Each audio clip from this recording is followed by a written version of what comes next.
जय वाल्मीकि जय वाल्मीकि जय वाल्मीकि जय वाल्मीकि। जो बड़े सोन पर भगवान वाल्मीकि महाराज की जय।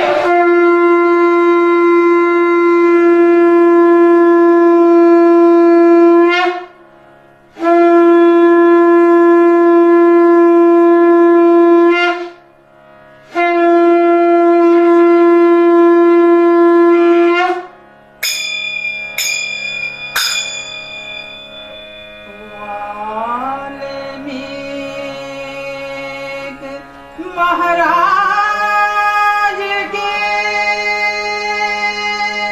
चरण कमल धर्मास शेष गुरु तुम जगत के तीन लोक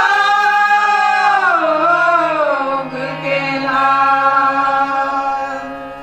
वाल्मीकि जय जय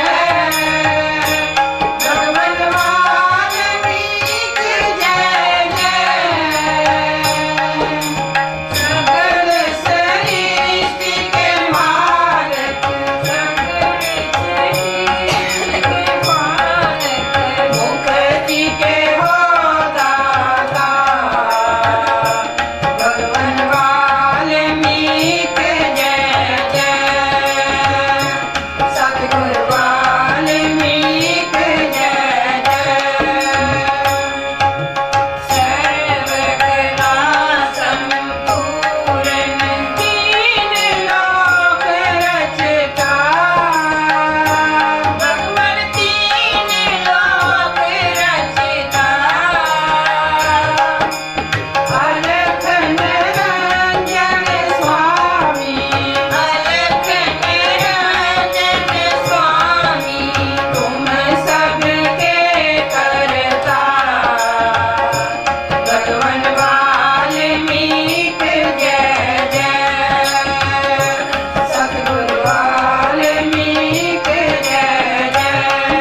वाल्मीकि महाराज की जय। जो बोले सो निरपै भगवान वाल्मीकि महाराज की जय। गुरु रूप साध संगत जी, एक बार फिर असी भगवान वाल्मीकि मंदिर बैडफोर्ड तो आप संगत दे रूबरू होए हाँ। भगवान वाल्मीकि जी की पुत्र बाणी श्री योग विशेष महारामायण, उन्हों का उपदेश, उन्हों के विचार आप दे नाल साझे करांगे। कांशी टीवी का असी एक बार फिर तो दी धन्यवाद करते हाँ कि कांशी टीवी के माध्यम राही ये जो भगवान वाल्मीकि जी की बाणी है आप सब संगत तक पहुँचाई जा रही है। गुरु प्यारी साध संगत जी, आओ सब तो पहलों आप उस प्रभु परमेश्वर को नमस्कार करिए। सचित आनंद रूप आत्मा नू जिस विच सर्व जीव पासते ਹਨ ते लीन ਹੁੰਦੇ ਹਨ ते स्थित ਹੁੰਦੇ ਹਨ ते जिस तो ज्ञाता ज्ञान ते गेम, दृष्टा दर्शन ते दृश्य, करता कारण ते क्रिया सिद्ध ਹੁੰਦੇ ਹਨ ते जिस आनंद के कारण करके संपूर्ण विश्व आनंदवान है ते जिस आनंद का करके जीव जिਉਂਦੇ ਹਨ उस आनंद रूप आत्मा नू नमस्कार है। गुरु प्यारी साध संगत जी, जो पिछले प्रसंग आपके सामने इस बाणी विचों पेश किए सी, उन्हां च भगवान वाल्मीकि जी ने सानू उपदेश किया सी कि जे असी मुक्ति के द्वार थनी प्रवेश करना है तो साडे लिए बहुत ज़रूरी है कि साडे विच अच्छे गुण जिस तरह के सम, संतोख, विचार ते सत्संग, ये जो गुण आ जाते हैं, ये गुणों नू भगवान वाल्मीकि जी ने इन्हां दी तुलना द्वारपालां दे नाल कीती सी कि ये जो गुण हैं ये द्वारपालां दी तरह हैं, जदों साडे विच आ जाते हैं तो इन्हां ने सानू मुक्ति दे द्वार थाणी सानू अंदर लैके जाना है और असी संसार तो हमेशा हमेशा लिए मुक्त हो जावांगे। गुरु प्यारी साध संगत दी अज दा जो प्रसंग है उस विच भगवान वाल्मीकि जी सानू उपदेश करते हैं कि ये मेरे बचन परम पावन हैं, विचारवान शुद्ध हितकारी लिए ये परम बोध का कारण हैं।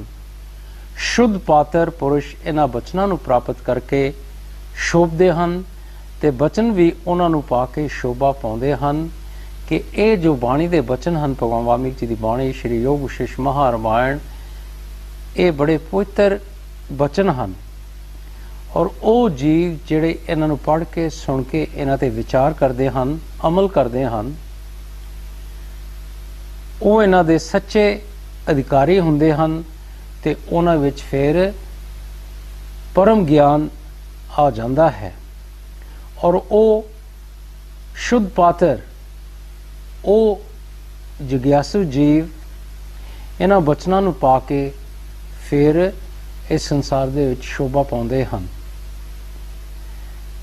भगवान वाल्मीकि जी समझाते हैं जिवें सरद काल विच मेघ ना होण करके चंद्रमा ते आकाश शोभा देंदे हैं, तिवें शुद्ध पात्र विच ये बचन शोभते हैं कि देखो जो सरद काल का समा हुंदा है तो आकाश बिल्कुल साफ हुंदा है, उहदे च कोई बदल नहीं हुंदे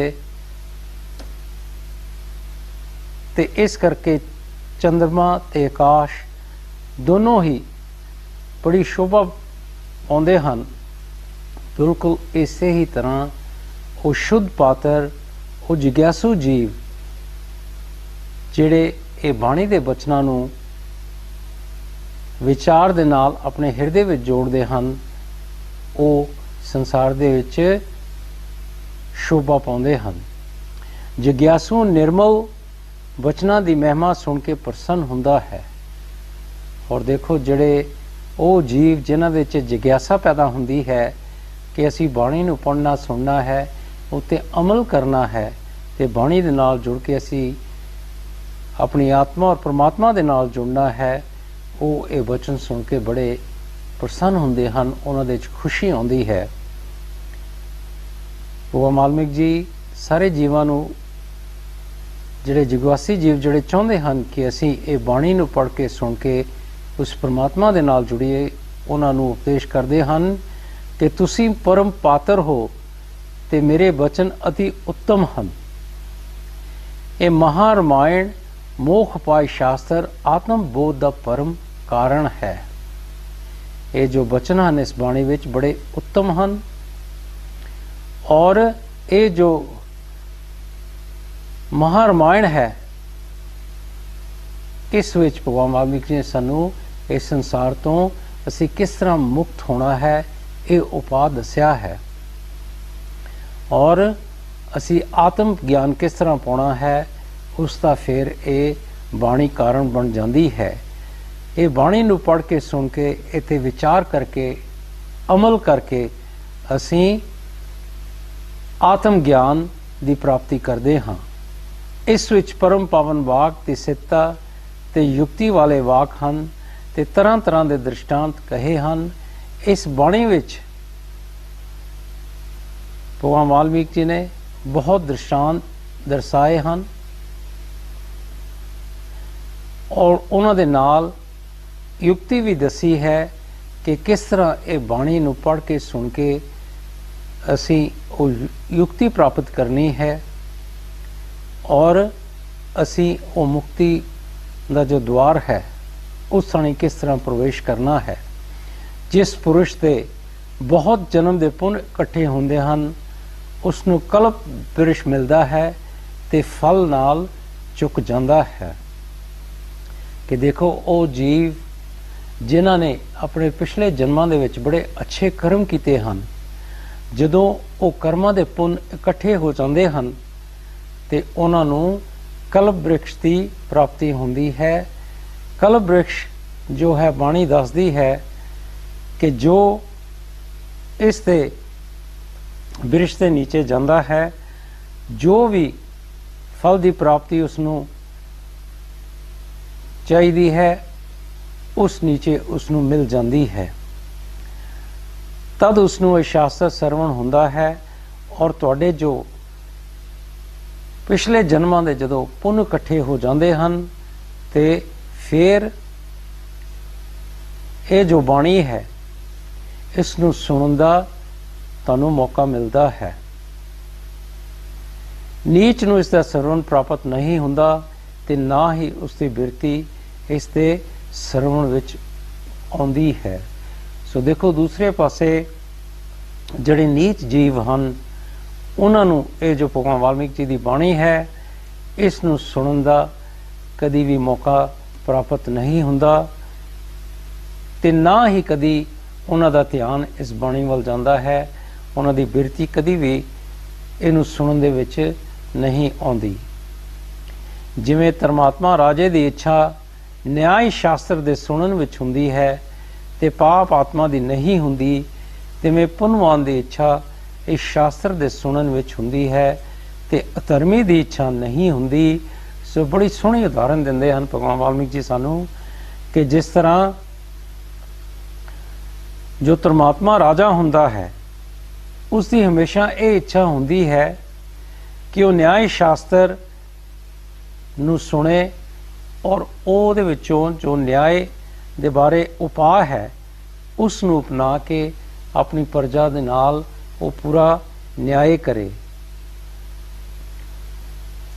ਔਰ ਜੋ ਉਹ ਜੀਵ ਹਨ ਜਿਨ੍ਹਾਂ ਨੇ ਬੜੇ ਪੁੰਨ ਕੀਤੇ ਹਨ ਉਹਨਾਂ ਦੀ ਇੱਛਾ ਇਹ ਹੁੰਦੀ ਹੈ ਕਿ ਸ਼ਾਸਤਰ ਨੂੰ ਸੁਣਨ, ਪਰ ਜਿਹੜੇ ਅਧਰਮੀ ਹੁੰਦੇ ਹਨ ਉਹਨਾਂ ਦੀ ਇਹ ਇੱਛਾ ਨਹੀਂ ਹੁੰਦੀ। ਜਿਹੜਾ ਪੁਰਸ਼ ਇਸ ਮੋਖ ਉਪਾਏ ਰਾਮਾਇਣ ਦਾ ਆਦਿ ਤੋਂ ਅੰਤ ਤੱਕ ਅਧਿਐਨ ਕਰੇਗਾ ਜਾਂ ਨਿਸ਼ਕਾਮ ਸੰਤ ਦੇ ਮੁਖ ਤੋਂ ਸ਼ਰਧਾ ਸਹਿਤ ਸੁਣ ਕੇ ਇਕਾਗਰ ਮਨ ਨਾਲ ਵਿਚਾਰੇਗਾ ਤਦ ਉਸ ਦਾ ਸੰਸਾਰ ਭਰਮ ਨਿਵਰਤ ਹੋ ਜਾਵੇਗਾ। ਸੋ ਭਗਵਾਨ ਵਾਲਮੀਕ ਜੀ ਉਪਦੇਸ਼ ਕਰਦੇ ਹਨ ਕਿ ਜਿਹੜਾ ਪੁਰਸ਼ ਇਸ ਮੋਖ ਉਪਾਏ ਰਾਮਾਇਣ ਕਿ ਇਸ ਬਾਣੀ ਤੋਂ ਸਾਨੂੰ ਮੁਕਤੀ ਦਾ ਰਸਤਾ ਮਿਲਦਾ ਹੈ, ਔਰ ਜੋ ਇਸ ਬਾਣੀ ਨੂੰ ਬੜੀ ਸ਼ਰਧਾ ਦੇ ਨਾਲ ਸ਼ੁਰੂ ਤੋਂ ਲੈ ਕੇ ਅੰਤ ਤੱਕ ਇਸ ਨੂੰ ਪੜ੍ਹਨਗੇ, ਸੁਣਨਗੇ, ਜਾਂ ਫਿਰ ਕਿਸੇ ਨਿਸ਼ਕਾਮ ਸੰਤ ਦੇ ਮੁਖ ਤੋਂ ਸ਼ਰਧਾ ਦੇ ਨਾਲ ਇਸ ਬਾਣੀ ਨੂੰ ਸਰਵਣ ਕਰਨਗੇ ਔਰ ਆਪਣੇ ਮਨ ਨੂੰ ਇਕਾਗਰ ਕਰਕੇ ਇਹ ਬਾਣੀ ਨੂੰ ਸੁਣਨਗੇ ਤੇ ਵਿਚਾਰਨਗੇ ਤੇ ਉਹਨਾਂ ਦੇ ਸਾਰੇ ਭਰਮ ਜਿਹੜੇ ਹਨ ਉਹ ਨਿਵਰਤ ਹੋ ਜਾਣਗੇ। ਜਿਵੇਂ ਰੱਸੀ ਦਾ ਗਿਆਨ ਹੋਣ ਨਾਲ ਸਭ ਦਾ ਭਰਮ ਦੂਰ ਹੋ ਜਾਂਦਾ ਹੈ, ਤਿਵੇਂ ਅਦਵੈਤ ਆਤਮਾ ਤੱਤ ਦੇ ਜਾਣਨ ਨਾਲ ਜੀਵ ਦਾ ਸੰਸਾਰ ਭਰਮ ਨਾਸ ਹੋ ਜਾਂਦਾ ਹੈ। ਇਸ ਮੋਖ ਉਪਾਏ ਸ਼ਾਸਤਰ ਦੇ 32,000 ਸ਼ਲੋਕ ਤੇ 6 ਪ੍ਰਕਰਣ ਹਨ। ਪਹਿਲਾ ਵਿਰਾਗ ਪ੍ਰਕਰਣ ਹੈ। ਇਹ ਪ੍ਰਕਰਣ ਵਿਰਾਗ ਦਾ ਪਰਮ ਕਾਰਨ ਹੈ। ਸੋ ਭਗਵਾਨ ਵਾਲਮੀਕ ਜੀ ਸਾਨੂੰ ਰੱਸੀ ਦੀ ਉਦਾਹਰਨ ਦਿੰਦੇ ਹਨ ਕਿ ਕਈ ਵਾਰੀ ਰੱਸੀ ਪਈ ਹੁੰਦੀ ਹੈ, ਅਸੀਂ ਦੂਰੋਂ ਉਸ ਨੂੰ ਦੇਖਦੇ ਹਾਂ ਤਾਂ ਇਸ ਤਰ੍ਹਾਂ ਲੱਗਦਾ ਹੈ ਕਿ ਸੱਪ ਹੈ, ਪਰ ਜਦੋਂ ਅਸੀਂ ਕੋਲ ਜਾ ਕੇ ਦੇਖਦੇ ਹਾਂ ਤੇ ਅਸੀਂ ਸਾਡੇ ਉਹ ਭੁਲੇਖਾ ਸੱਪ ਦਾ ਸੀ ਉਹ ਦੂਰ ਹੋ ਜਾਂਦਾ ਹੈ ਕਿ ਇਹ ਸੱਪ ਨਹੀਂ, ਇਹ ਤਾਂ ਰੱਸੀ ਹੈ। ਬਿਲਕੁਲ ਇਸੇ ਹੀ ਤਰ੍ਹਾਂ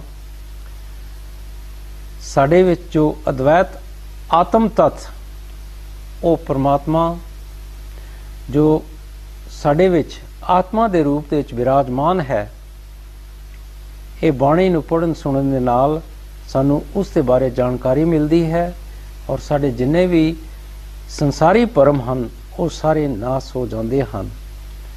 ਔਰ ਭਗਵਾਨ ਵਾਲਮੀਕ ਜੀ ਨੇ ਇਹ ਬਾਣੀ ਨੂੰ, ਇਹ ਜੋ ਸ਼ਾਸਤਰ ਹੈ, ਇਸ ਵਿੱਚ 32,000 ਸ਼ਲੋਕ ਅੰਕਿਤ ਕੀਤੇ ਹਨ ਤੇ ਇਸ ਦੇ 6 ਪ੍ਰਕਰਣ ਹਨ।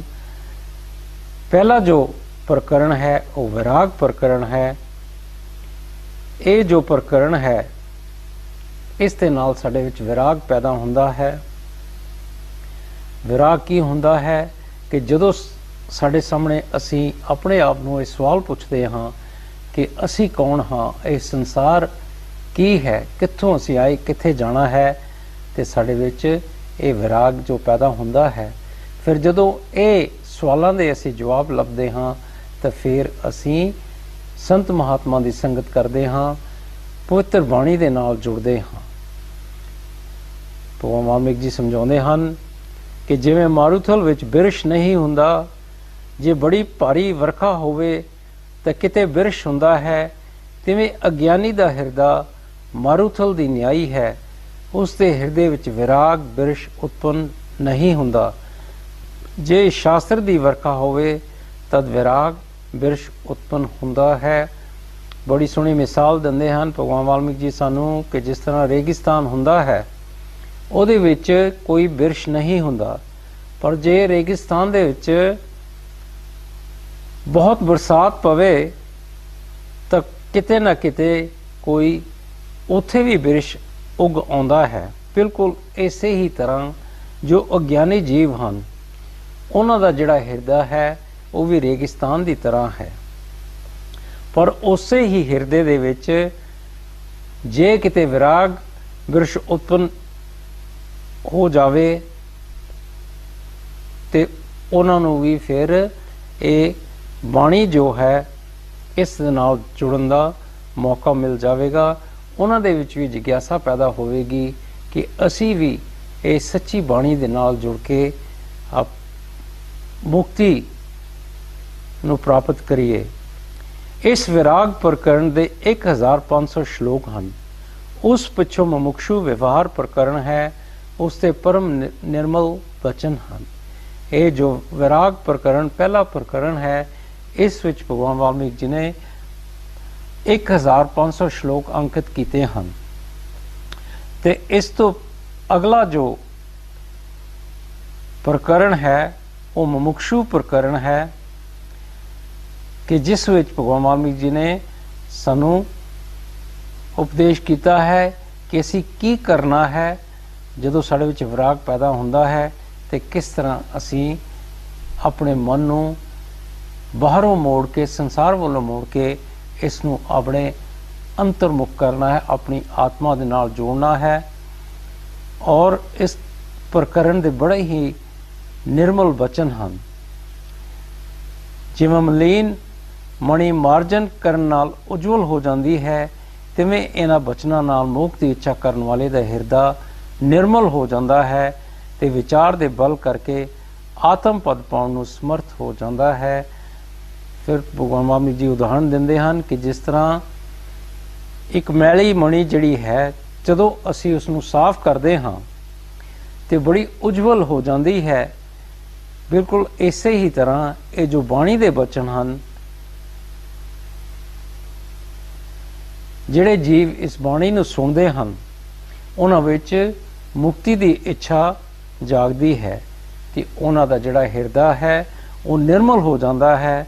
ਤੇ ਜਦੋਂ ਮਿਹਨਤ ਕਰਨਗੇ, ਵਿਚਾਰ ਕਰਨਗੇ, ਅਮਲ ਕਰਨਗੇ, ਇਸ ਬਲ ਕਰਕੇ ਉਹ ਫਿਰ ਆਤਮ ਪਦ ਨੂੰ ਪਾਉਣ ਦੇ ਸਮਰਥ ਹੋ ਜਾਂਦੇ ਹਨ। ਭਾਵ ਕਿ ਆਪਣੀ ਆਤਮਾ ਦੀ ਪਹਿਚਾਣ ਕਰ ਲੈਂਦੇ ਹਨ ਔਰ ਉਸ ਆਤਮਾ ਨੂੰ ਪਰਮਾਤਮਾ ਦੇ ਨਾਲ ਜੋੜ ਕੇ ਉਹ ਮੁਕਤ ਹੋ ਜਾਂਦੇ ਹਨ ਇਸ ਸੰਸਾਰ ਤੋਂ।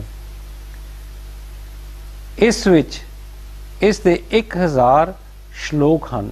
ਇਸ ਪਿੱਛੋਂ ਉਤਪਤੀ ਪ੍ਰਕਰਣ ਹੈ, ਉਸ ਦੇ 5000 ਸ਼ਲੋਕ ਹਨ। ਉਸ ਵਿੱਚ ਦ੍ਰਿਸ਼ਟਾਂਤ ਸਹਿਤ ਸੁੰਦਰ ਕਥਾ ਕਹੀ ਹੈ, ਜਿਸ ਦੇ ਵਿਚਾਰ ਨਾਲ ਜਗਤ ਦੀ ਉਤਪਤੀ ਦਾ ਭਾਵ ਮਨ ਤੋਂ ਚਲਾਇਮਾਨ ਰਹਿੰਦਾ ਹੈ ਤੇ ਅਰਥਾਤ ਇਸ ਜਗਤ ਦਾ ਅਤਿਅੰਤ ਅਭਾਵ ਜਾਣ ਪੈਂਦਾ ਹੈ। ਭਗਵਾਨ ਵਾਲਮੀਕ ਜੀ ਸਮਝਾਉਂਦੇ ਹਨ ਕਿ ਇਹ ਜੋ ਵਿਰਾਗ ਪ੍ਰਕਰਣ ਹੈ, ਇਸ ਦੇ 1500 ਸ਼ਲੋਕ ਹਨ ਔਰ ਜੋ ਉਸ ਤੋਂ ਅਗਲਾ ਜੋ ਮੁਮੁਕਸ਼ੂ ਪ੍ਰਕਰਣ ਹੈ, ਉਹਦੇ ਵਿੱਚ ਭਗਵਾਨ ਵਾਲਮੀਕ ਜੀ ਨੇ 1000 ਸ਼ਲੋਕ ਲਿਖੇ ਹਨ। ਤੇ ਮੁਮੁਕਸ਼ੂ ਪ੍ਰਕਰਣ ਤੋਂ ਪਿੱਛੋਂ ਭਗਵਾਨ ਵਾਲਮੀਕ ਜੀ ਨੇ ਉਤਪਤੀ ਪ੍ਰਕਰਣ ਲਿਖਿਆ ਹੈ, ਜਿਸ ਦੇ 5000 ਸ਼ਲੋਕ ਹਨ ਔਰ ਇਸ ਵਿੱਚ ਭਗਵਾਨ ਵਾਲਮੀਕ ਜੀ ਨੇ ਬਹੁਤ ਹੀ ਦ੍ਰਿਸ਼ਟਾਂਤ ਸਹਿਤ ਸੁੰਦਰ ਕਥਾ ਲਿਖੀ ਹੈ, ਜਿਸ ਦੇ ਵਿਚਾਰ ਕਰਨ ਨਾਲ ਇਹ ਜਗਤ ਦੀ ਜਿਹੜੀ ਉਤਪਤੀ ਹੈ, ਇਸ ਦਾ ਭਾਵ ਮਨ ਤੋਂ ਦੂਰ ਹੋ ਜਾਂਦਾ ਹੈ। ਅਰਥਾਤ ਇਹ ਜਗਤ ਦਾ ਅਤਿਅੰਤ ਅਭਾਵ ਹੋ ਜਾਂਦਾ ਹੈ। ਭਾਵ ਇਹ ਹੈ ਕਿ ਇਹ ਜਗਤ ਜੋ ਹੈ ਇਹ ਮਨ ਦੀ ਕਲਪਨਾ ਹੈ। ਜਦੋਂ ਅਸੀਂ ਇਹ ਬਾਣੀ ਦੇ ਨਾਲ ਜੁੜਦੇ ਹਾਂ ਤਾਂ ਫਿਰ ਸਾਡਾ ਮਨ ਸਾਡੇ ਕਾਬੂ ਦੇ ਵਿੱਚ ਆ ਜਾਂਦਾ ਹੈ ਔਰ ਮਨ ਜਦੋਂ ਕਾਬੂ 'ਚ ਆ ਜਾਂਦਾ ਹੈ, ਫਿਰ ਇਸ ਨੂੰ ਅਸੀਂ ਆਪਣੇ ਅੰਦਰ ਅੰਤਰਮੁਖੀ ਕਰਦੇ ਹਾਂ, ਇਸ ਸੰਸਾਰ ਤੋਂ ਬੇਮੁਖ ਹੋ ਕੇ। ਤੇ ਫਿਰ ਇਸ ਸੰਸਾਰ ਦਾ ਜੋ ਹੈ ਸਾਡੇ ਲਈ ਹਮੇਸ਼ਾ ਹਮੇਸ਼ਾ ਲਈ ਇਹ ਇੱਕ ਝੂਠ ਜਿਹੜਾ ਸੱਚ ਦੀ ਤਰ੍ਹਾਂ ਲੱਗਦਾ ਹੈ, ਉਹ ਸਾਨੂੰ ਉਸ ਦੇ ਬਾਰੇ ਪਤਾ ਚੱਲਦਾ ਹੈ। ਇਹ ਸੰਸਾਰ ਫਿਰ ਸਾਡੇ ਲਈ ਇੱਕ ਮਨ ਦੀ ਕਲਪਨਾ ਦੀ ਤਰ੍ਹਾਂ ਕਿ ਇਹ ਸੱਚ ਨਹੀਂ ਹੈ, ਝੂਠ ਹੈ। ਸੱਚ ਜੋ ਹੈ ਸਾਡੇ ਵਿੱਚ ਹੈ।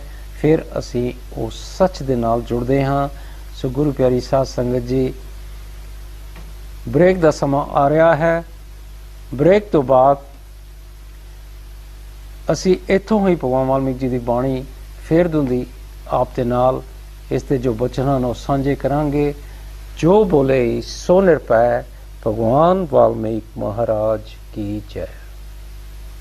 जय वाल्मीकि जय वाल्मीकि जय वाल्मीकि जय वाल्मीकि। ਗੁਰੂ ਪਿਆਰੀ ਸਾਧ ਸੰਗਤ ਜੀ, ਬ੍ਰੇਕ ਤੋਂ ਬਾਅਦ ਇੱਕ ਵਾਰੀ ਫਿਰ ਅਸੀਂ ਭਗਵਾਨ ਵਾਲਮੀਕ ਜੀ ਦੀ ਪਵਿੱਤਰ ਬਾਣੀ ਸ਼੍ਰੀ ਯੋਗ ਵਿਸ਼ੇਸ਼ ਮਹਾਰਾਮਾਇਣ ਦੇ ਵਿੱਚ ਜੋ ਭਗਵਾਨ ਵਾਲਮੀਕ ਜੀ ਦਾ ਉਪਦੇਸ਼ ਹੈ, ਜੋ ਉਹਨਾਂ ਦੇ ਵਿਚਾਰ ਹੈ, ਆਪ ਦੇ ਸਾਹਮਣੇ ਫਿਰ ਤੋਂ ਦੀ ਪੇਸ਼ ਕਰਾਂਗੇ। ਆਓ ਇੱਕ ਵਾਰੀ ਭਗਵਾਨ ਵਾਲਮੀਕ ਜੀ ਨੂੰ ਯਾਦ ਕਰਦੇ ਹੋਏ, ਜੋ ਬੋਲੇ ਸੋ ਨਿਰਭੈ, ਭਗਵਾਨ ਵਾਲਮੀਕ ਮਹਾਰਾਜ ਕੀ ਜੈ। ਗੁਰੂ ਪਿਆਰੀ ਸਾਧ ਸੰਗਤ ਜੀ, ਭਗਵਾਨ ਵਾਲਮੀਕ ਜੀ ਆਪਣੀ ਬਾਣੀ ਵਿੱਚ ਉਪਦੇਸ਼ ਕਰਦੇ ਹਨ ਕਿ ਇਸ ਜਗਤ ਵਿੱਚ ਮਨੁੱਖ, ਦੇਵਤਾ, ਦੈਂਤ, ਪਰਬਤ, ਨਦੀ, ਸਵਰਗ, ਲੋਕ, ਧਰਤੀ, ਪਾਣੀ, ਅੱਗ, ਹਵਾ, ਆਕਾਸ਼ ਆਦਿ ਸਥਾਵਰ ਜੰਗਮ ਅਗਿਆਨ ਕਰਕੇ ਪ੍ਰਤੀਤ ਹੁੰਦਾ ਹੈ। ਇਹਨਾਂ ਦੀ ਉਤਪਤੀ ਕਿਵੇਂ ਹੋਈ? ਕਿ ਭਗਵਾਨ ਵਾਲਮੀਕ ਜੀ ਸਮਝਾਉਂਦੇ ਹਨ ਕਿ ਜੋ ਕੁਝ ਵੀ ਅਸੀਂ ਦੇਖਦੇ ਹਾਂ, ਇਹ ਸੰਸਾਰ ਹੈ, ਇਹ ਮਨੁੱਖ ਹਨ, ਦੇਵਤਾ, ਦੈਂਤ, ये जो पर्वत, नदियाँ, स्वर्गलोक, धरती, पानी, अग, हवा, आकाश, जो कुछ भी कोई संसार दे विच तुरदे फिरदे जो चीज़ां ਹਨ, कई अपनी जगह ते टिकियां हुई ਹਨ, जो कुछ भी असीं देखते हाँ ये अज्ञानता का कारण है, क्योंकि साडे विच अज्ञानता है, इस करके ये साडे सामने सानू नज़र आउंदियां ਹਨ। पर इन्हां दी किस तरह उत्पत्ति हुई है, ये सवाल भगवान वाल्मीकि जी साडे सामने रखते हैं और समझाते हैं कि जिमें रस्सी तो सप, सिपी विच चांदी, सूरज की किरण विच जल, आकाश विच बिरिश, दूसरा चंद्रमा, गंधर्व नगर ते मन की कल्पना की सृष्टि पासती है, ते जिमें समुंदर विच लहर, आकाश विच नीलता, बेड़ी विच बैठिया किनारे दे बिरिश ते पर्वत चलते दिखाई देंदे हन, जिमें बदल दे चलन नाल चंद्रमा दौड़दा दिसदा है, थम विच पुतली पासदी है, ते भविष्यत नगर तुहाडी लै असत पदार्थ सत लगते हैं, तिवें सारा जगत है। देखो किनियां उदाहरणा भगवान वाल्मीकि जी ने सानू दित्तियां हन कि देखो कई बारी रस्सी हुंदी है पई, कई बारी असीं दूर हुंदे आ ते इस तरह लगता है कि सप है, पर उत्थे कोई सप नहीं हुंदा, रस्सी ही हुंदी है। एक वो भुलेखा हुंदा है, जिस तरह देखो सिप्पी हुंदी है, ਉਹਦੇ 'ਚ इस तरह लगता है कि चांदी है, पर चांदी नहीं हुंदी, झलक हुंदी है। सूरज देखो ਉਹਦੀਆਂ ਜਦੋਂ किरणां रेगिस्तान ਦੇ ਵਿੱਚ ਪੈਂਦੀਆਂ ਹਨ ਤੇ इस तरह लगता है कि रेगिस्तान ਦੇ ਵਿੱਚ पानी है, पर वो चमकी हुंदी है, उत्ते कोई पानी नहीं हुंदा। इसे तरह भगवान वाल्मीकि जी ने होर भी सानू बहुत उदाहरणा दित्तियां ਹਨ कि ये जो भी असीं देखते हाँ, एक बहुत वारी सानू जिहड़े असत झूठे जिहड़े पदार्थ हैं वो सच की तरह लगते हैं। बिल्कुल इसे ही तरह ये संसार है, ये जगत है, ये भी सच नहीं है, ये साडे मन की कल्पना है, ये मन ने कल्पया है, पर ये सच नहीं है। अज्ञान करके अर्थाकार लगता है, तो अज्ञान करके ही इसकी उत्पत्ति दिसती है, ते ज्ञान नाल लीन हो जाता है कि क्योंकि साडे विच अज्ञानता है, इस करके ये जो संसार है देखने नूं सानू सच लगता है, और अज्ञानता दा करके ही ये साडे सामने उत्पन्न होया है। पर जदों साडे विच ज्ञान आ जाता है ते ये संसार दी सच्चाई जिहड़ी है वो दूर हो जाती है। जिवें नींदर विच सुपने की सृष्टि की उत्पत्ति दिसदी है ते जागन नाल निवृत्त हो जाती है, तिवें अविद्या तो जगत की उत्पत्ति हुंदी है ते पूर्ण ज्ञान नाल निवृत्त हो जाती है।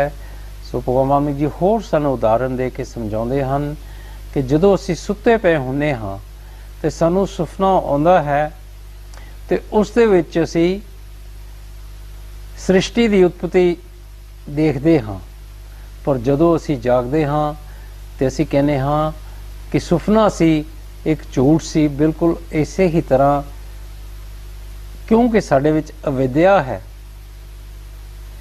इसलिए ये जगत की उत्पत्ति सानू नज़र आउंदी है। पर जदों साडे विच पूर्ण ज्ञान आ जाता है तो ये उत्पत्ति जिहड़ी है संसार की ओह निवृत्त हो जाती, भाव के दूर हो जाती है। सो अविद्या कुछ वस्तु ही नहीं, अविद्या की भी जो गल है, अविद्या भी कोई वस्तु नहीं है। सर्व ब्रह्म, पार ब्रह्म स्वरूप, पवित्र बेअंत परमानंद स्वरूप है, उस नाल जगत उपता है ना लीन हुंदा है, ज्यों दी त्यों आत्म सत्ता अपने आप विच टिकी हुई है। देखो सर्व ब्रह्म परमात्मा, पार ब्रह्म स्वरूप, पवित्र बेअंत परमात्मा जो है वो ही सच्चा स्वरूप है, पर उहदे विचों ही ये चमत्कार हुंदा है जिस नाल ये जगत उपजता है, ते ना ही लीन हुंदा है। ਆਤਮਾ ਜਿਹੜੀ ਸਾਡੀ ਹੈ ਉਹਦੀ ਸ਼ਕਤੀ ਜਿਹੜੀ ਹੈ ਆਪਣੇ ਆਪ ਦੇ ਵਿੱਚ ਟਿਕੀ ਹੋਈ ਹੈ। ਉਸ ਵਿੱਚ ਜਗਤ ਐਸਾ ਹੈ ਜਿਵੇਂ ਕੰਧ ਉੱਪਰ ਚਿੱਤਰ ਹੁੰਦਾ ਹੈ ਜਾਂ ਜਿਵੇਂ ਥੰਮ ਵਿੱਚ ਪੁਤਲੀਆਂ ਹੁੰਦੀਆਂ ਹਨ ਜੋ ਬਿਨਾਂ ਹੋਣ ਤੋਂ ਪਾਸਦੀਆਂ ਹਨ, ਤਿਵੇਂ ਹੀ ਸ੍ਰਿਸ਼ਟੀ ਮਨ ਵਿੱਚ ਹੈ। ਅਸਲ ਵਿੱਚ ਇਹ ਕੁਝ ਵੀ ਬਣੀ ਨਹੀਂ, ਸਭ ਆਕਾਸ਼ ਰੂਪ ਹਨ।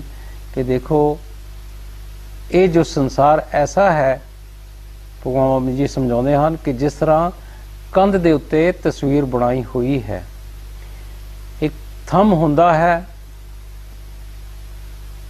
ਉਹਦੇ ਵਿੱਚ ਪੁਤਲੀਆਂ ਹੁੰਦੀਆਂ ਹਨ।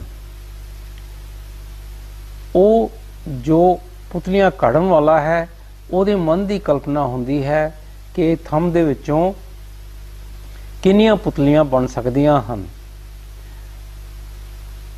ਬਿਲਕੁਲ ਇਸੇ ਹੀ ਤਰ੍ਹਾਂ ਇਹ ਸ੍ਰਿਸ਼ਟੀ ਮਨ ਵਿੱਚ ਹੈ।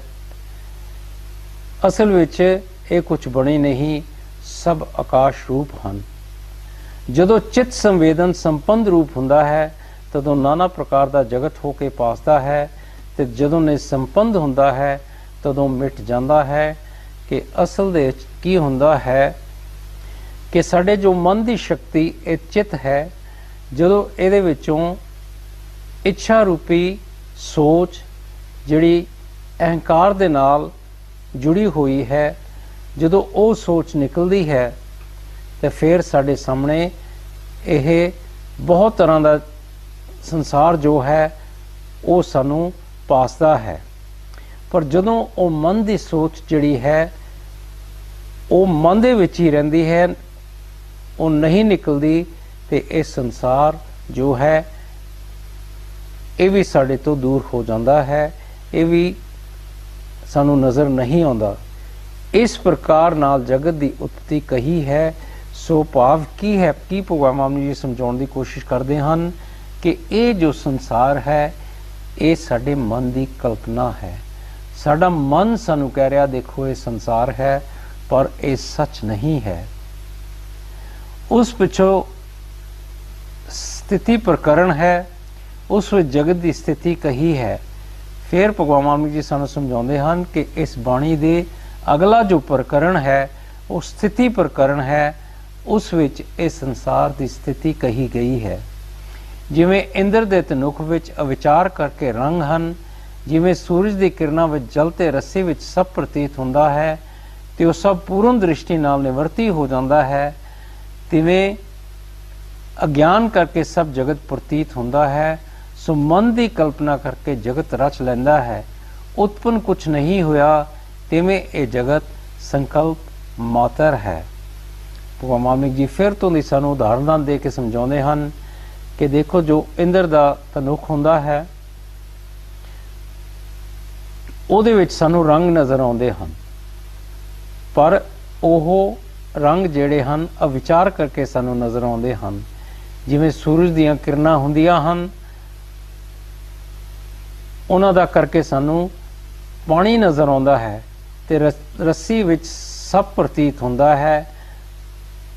ਬਿਲਕੁਲ ਇਸੇ ਹੀ ਤਰ੍ਹਾਂ ਇਹ ਮਨ ਦਾ ਕਰਕੇ ਸਾਨੂੰ ਸੰਸਾਰ ਨਜ਼ਰ ਆਉਂਦਾ ਹੈ।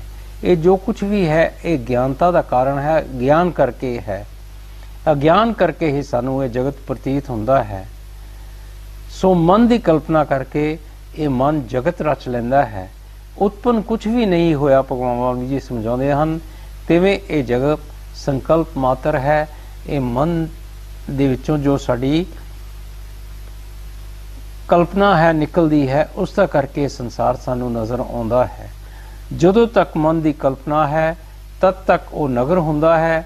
ਜਦੋਂ ਮਨ ਦੀ ਕਲਪਨਾ ਦਾ ਭਾਵ ਹੋ ਜਾਂਦਾ ਹੈ ਤਦੋਂ ਨਗਰ ਦਾ ਅਭਾਵ ਹੋ ਜਾਂਦਾ ਹੈ। ਸੋ ਇਹ ਜਿਹੜੀ ਮਨ ਦੀ ਕਲਪਨਾ ਹੈ ਜਿੰਨੀ ਦੇਰ ਇਹ ਕੰਮ ਕਰਦੀ ਹੈ ਇਹ ਨਗਰ ਹੁੰਦਾ ਹੈ, ਤੇ ਜਦੋਂ ਇਹ ਮਨ ਦੀ ਕਲਪਨਾ ਦਾ ਅਭਾਵ ਹੋ ਜਾਂਦਾ ਹੈ, ਖਤਮ ਹੋ ਜਾਂਦੀ, ਨਸ਼ਟ ਹੋ ਜਾਂਦੀ ਹੈ, ਤੇ ਇਹ ਨਗਰ ਜੋ ਹੈ ਉਹ ਵੀ ਉਸ ਦਾ ਵੀ ਅਭਾਵ, ਉਹਨੂੰ ਵੀ ਅਸੀਂ ਨਹੀਂ ਦੇਖ ਸਕਦੇ। ਤਿਵੇਂ ਜਦੋਂ ਤੱਕ ਅਗਿਆਨ ਹੁੰਦਾ ਹੈ ਤਦੋਂ ਤੱਕ ਜਗਤ ਦੀ ਉਤਪਤੀ ਹੁੰਦੀ ਹੈ। ਜਦੋਂ ਸੰਕਲਪ ਨਾਸ ਹੋ ਜਾਂਦਾ ਹੈ ਤਦੋਂ ਜਗਤ ਦਾ ਭਾਵ ਹੋ ਜਾਂਦਾ ਹੈ। ਜਿਵੇਂ ਬ੍ਰਹਮਾ ਜੀ ਦੇ 10 ਪੁੱਤਰਾਂ ਦੀ ਸ੍ਰਿਸ਼ਟੀ ਸੰਕਲਪ ਨਾਲ ਹੋਈ ਹੈ, ਤਿਵੇਂ ਇਹ ਜਗਤ ਵੀ ਹੈ, ਕੋਈ ਪਦਾਰਥ ਅਰਥ ਰੂਪ ਨਹੀਂ ਹੈ। ਸੋ ਭਗਵਾਨ ਵਾਲਮੀਕ ਜੀ ਸਾਨੂੰ ਸਮਝਾਉਂਦੇ ਹਨ ਕਿ ਅਗਿਆਨਤਾ ਦਾ ਕਰਕੇ ਹੀ ਇਹ ਜਗਤ ਦੀ ਉਤਪਤੀ ਹੁੰਦੀ ਹੈ, ਕਿਉਂਕਿ ਸਾਡੇ ਵਿੱਚ ਅਗਿਆਨਤਾ ਹੈ, ਅਵਿਦਿਆ ਹੈ। ਅਸੀਂ ਆਪਣੇ ਮਨ ਦੇ ਮਗਰ ਲੱਗੇ ਹੋਏ ਹਾਂ। ਇਹ ਮਨ ਇਹ ਸੰਸਾਰ ਕਲਪਦਾ ਹੈ। ਜਦੋਂ ਇਹ ਮਨ ਦੇ ਵਿੱਚੋਂ ਜਿਹੜਾ ਸੰਕਲਪ ਉੱਠਦਾ ਹੈ, ਜਦੋਂ ਉਹ ਨਾਸ ਹੋ ਜਾਂਦਾ ਹੈ, ਉਸੇ ਵੇਲੇ ਹੀ ਇਹ ਜੋ ਜਗਤ ਹੈ, ਇਹ ਸੰਸਾਰ ਹੈ, ਇਹਦਾ ਵੀ ਅਭਾਵ ਹੋ ਜਾਂਦਾ, ਇਹਦਾ ਵੀ ਨਾਸ ਹੋ ਜਾਂਦਾ ਹੈ। ਉਦਾਹਰਨ ਦਿੰਦੇ ਹਨ ਭਗਵਾਨ ਬਾਲ ਜੀ, ਜਿਸ ਤਰ੍ਹਾਂ ਬ੍ਰਹਮਾ ਦੇ 10 ਪੁੱਤਰ ਦੀ ਸ੍ਰਿਸ਼ਟੀ ਸੰਕਲਪ ਨਾਲ ਹੋਈ ਸੀ, ਬਿਲਕੁਲ ਇਸੇ ਹੀ ਤਰ੍ਹਾਂ ਇਹ ਸੰਸਾਰ ਵੀ ਹੈ। ਕੋਈ ਪਦਾਰਥ अर्थ रूप नहीं है, सच नहीं है। जे संसार जो है ये सच नहीं, तो उससे जड़े पदार्थ हैं वो भी सच नहीं हो सकते। इस तरह स्थिति प्रकरण कहा है। उसके 3000 श्लोक हैं। उस प्रकरण के विचार नाल जगत की सच्चाई जाती रहती है। उस पिछों उपशम प्रकरण है। ये जो स्थिति प्रकरण भगवान वाल्मीकि जी ने अपनी बाणी विच अंकित किया है, उस दे विच भगवान वाल्मीकि जी ने 3000 श्लोक लिखे हैं। जदों असी स्थिति प्रकरण को पढ़ के सुन के उत्ते विचार करांगे तो ये जो जगत की सच्चाई है वो जाती रहेगी। और उस पिछों फिर भगवान वाल्मीकि जी ने अपनी बाणी विच उपशम प्रकरण की रचना की है। उसके 5000 श्लोक हैं। जिवें सुपने तो जागन नाल वासना जाती रहती है, तिवें ही इस प्रकरण के विचार नाल होमे आदिक वासना नाश हो जाती है, क्योंकि इसके निश्चय में जगत नहीं रहिंदा। सो भगवान वाल्मीकि जी उदाहरण दे के समझाते हैं कि जिस तरह सुपने तो जदों असी जागते हाँ तो वो जिहड़ी सुपने की वासना सी वो दूर हो जाती है। बिल्कुल इसे ही तरह ये जो प्रकरण है, इस ते असी पढ़ के सुन के ते विचार करांगे तो जिहड़ी साडे विच होमे है ओदी होमे दी वासना जिहड़ी है वो नाश हो जाएगी। होमे भी दूर हो जाएगी तो साडे विचों वासना भी दूर हो जाएगी। क्योंकि इस प्रकरण दे विच भगवान वाल्मीकि जी ने सानू उपदेश किया है कि जगत जो है वो अज्ञानता का करके साढ़े सामने है। जदों असी इस उपशम प्रकरण को पढ़ के सुन के ते विचार करांगे तो ये जगत जो है इसकी सच्चाई साढ़े सामने दूर हो जाएगी। ये एक झूठ की तरह है, फिर सानू ये जगत एक झूठ की तरह लगेगा। जिवें कोई पुरुष सुता होवे, उसनू सुपने में जगत भासदा है, तो उसके नेड़े जागदा पुरुष है, उसके सुपने का जगत आकाश रूप है। जो आकाश रूप होया तदों वासना किमें रहे। फिर भगवान वाल्मीकि जी उदाहरण देंदे हैं कि जे कोई जीव सुता पिया होवे तो वह अपने सुपने दे विच संसार नूं देखदा है, पर जो जीव उसके नेड़े बैठा है जागदा है, उसनूं जो सुता पिया जीव है उसके सुपने के बारे कुछ जानकारी नहीं है। उसनूं ਉਹਦਾ ਜਿਹੜਾ ਸੁਪਨਾ ਹੈ ਉਹ ਇੱਕ ਖਾਲੀਪਨ ਦੀ ਤਰ੍ਹਾਂ ਹੈ। ਜਦੋਂ ਆਕਾਸ਼ ਰੂਪ ਹੋਇਆ ਤੇ ਮੈਂ ਵਾਸਨਾ ਕਿਵੇਂ ਹੋਵੇ। ਜਦੋਂ ਉਹ ਖਾਲੀਪਨ ਹੋਇਆ ਤੇ ਫਿਰ ਵਾਸਨਾ ਕਿੱਥੇ ਰਹਿ ਜਾਂਦੀ ਹੈ। ਜਦੋਂ ਵਾਸਨਾ ਨਾਸ਼ ਹੋਈ ਤਦੋਂ ਮਨ ਦਾ ਉਪਸ਼ਮ ਹੋ ਜਾਂਦਾ ਹੈ। ਜਦੋਂ ਸਾਡੇ ਵਿੱਚੋਂ ਵਾਸਨਾ ਦੂਰ ਹੋ ਜਾਂਦੀ ਹੈ, ਇੱਛਾ ਦੂਰ ਹੋ ਜਾਂਦੀ ਹੈ, ਅਭਿਲਾਸ਼ਾ ਦੂਰ ਹੋ ਜਾਂਦੀ ਹੈ, ਤਾਂ ਇਹ ਮਨ ਜੋ ਹੈ ਇਹਦੀ ਸ਼ਕਤੀ ਜਿਹੜੀ ਹੈ ਖਤਮ ਹੋ ਜਾਂਦੀ ਹੈ। मन का उपशम हो जाता है। तदों देखण मात्र विच भी उसके मन की सब चेष्टा होंदी है, उसके मन विच पदार्थों की इच्छा नहीं रहिंदी। सो असी जदों जीव अपने मन नूं जित लैंदा है, फिर देखण नूं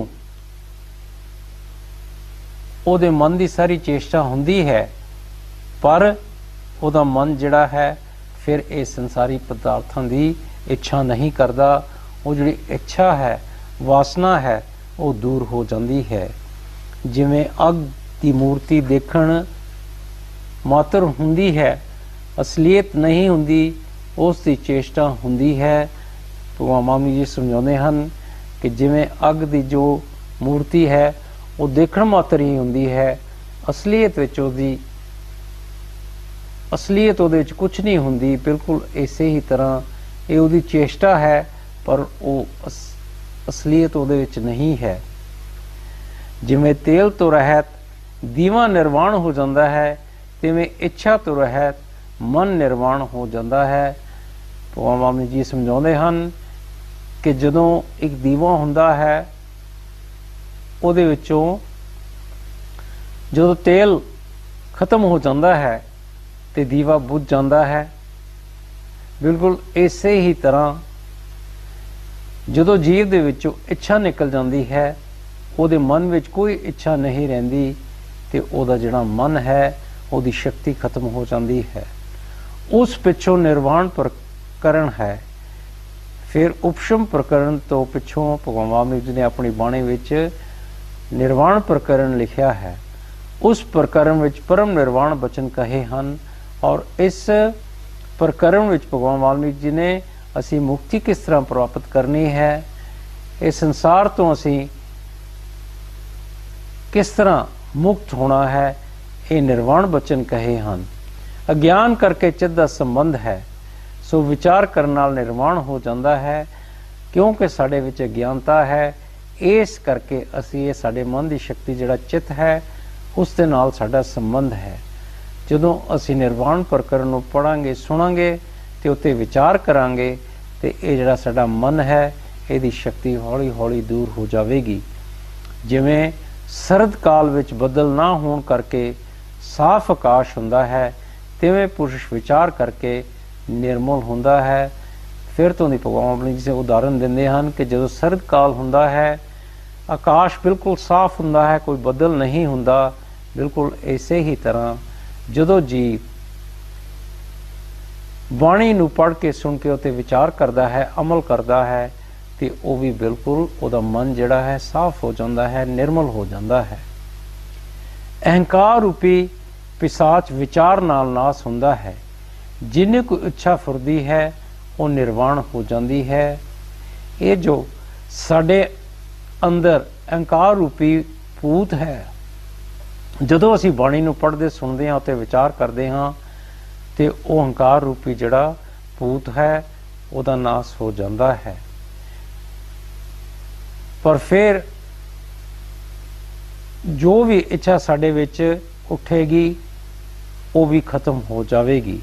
ਜਿਵੇਂ ਪੱਥਰ ਦੀ ਸਿਲਾ ਫੁਰਨੇ ਤੋਂ ਰਹਿਤ ਹੁੰਦੀ ਹੈ, ਤਿਵੇਂ ਗਿਆਨਵਾਨ ਇੱਛਾ ਤੋਂ ਰਹਿਤ ਹੁੰਦਾ ਹੈ। ਸੋ ਭਗਵਾਨ ਵਾਲਮੀਕ ਜੀ ਸਾਨੂੰ ਪੱਥਰ ਦੀ ਉਦਾਹਰਨ ਦਿੰਦੇ ਹਨ ਕਿ ਪੱਥਰ ਦੀ ਕੋਈ ਸ਼ਿਲਾ ਹੋਵੇ ਤੇ ਉਹਦੇ ਵਿੱਚੋਂ ਕੋਈ ਫੁਰਨਾ ਨਹੀਂ ਉੱਠਦਾ, ਉਹ 'ਚੋਂ ਕੋਈ ਸੋਚ ਨਹੀਂ ਉੱਠਦੀ। ਬਿਲਕੁਲ ਇਸੇ ਹੀ ਤਰ੍ਹਾਂ ਜਿਹੜੇ ਗਿਆਨੀ ਜੀਵ ਹਨ ਉਹਨਾਂ ਦੇ ਵਿੱਚੋਂ ਕੋਈ ਵੀ ਇੱਛਾ ਦੇ ਨਾਲ ਜੁੜੀ ਹੋਈ ਕੋਈ ਵੀ ਸੋਚ ਨਹੀਂ ਉੱਠਦੀ, ਉਹ ਇੱਛਾ ਤੋਂ ਰਹਿਤ ਹੋ ਜਾਂਦੇ ਹਨ। ਤਾਂ ਜਿਤਨੀ ਕੁ ਜਗਤ ਦੀ ਯਾਤਰਾ ਹੈ ਉਹ ਇਸ ਦੀ ਹੋ ਚੁੱਕਦੀ ਹੈ। ਜੋ ਕੁਝ ਕਰਨਾ ਹੁੰਦਾ ਹੈ ਉਹ ਕਰ ਲੈਂਦਾ ਹੈ। ਜਦੋਂ ਜੀਵ ਜੋ ਗਿਆਨੀ ਜੀਵ ਹਨ, ਜਦੋਂ ਉਹ ਆਪਣੇ ਵਿੱਚੋਂ ਇੱਛਾ ਨੂੰ ਦੂਰ ਕਰ ਦਿੰਦੇ ਹਨ ਤੇ ਫਿਰ ਉਹਨਾਂ ਦੀ ਇਹ ਸੰਸਾਰ ਦੀ ਜਿੰਨੀ ਵੀ ਯਾਤਰਾ ਹੁੰਦੀ ਹੈ ਉਹ ਹੋ ਚੁੱਕਦੀ ਹੈ, ਉਹ ਖਤਮ ਹੋ ਜਾਂਦੀ ਹੈ ਤੇ ਜੋ ਕੁਝ ਉਹਨਾਂ ਨੇ ਕਰਨਾ ਹੁੰਦਾ ਹੈ ਉਹਨਾਂ ਨੇ ਕਰ ਲਿਆ ਹੈ। ਕਿਉਂਕਿ ਆਪਣੇ ਮਨ ਨੂੰ ਕਾਬੂ ਕਰਨਾ, ਅਹੰਕਾਰ ਨੂੰ ਦੂਰ ਕਰਨਾ, ਆਪਣੇ ਮਨ ਦੀ ਵਿੱਚੋਂ ਇੱਛਾ ਨੂੰ ਦੂਰ ਕਰਨਾ, ਇਹ ਸਭ ਤੋਂ ਸਾਡੇ ਲਈ ਵੱਡੀ ਗੱਲ ਹੈ।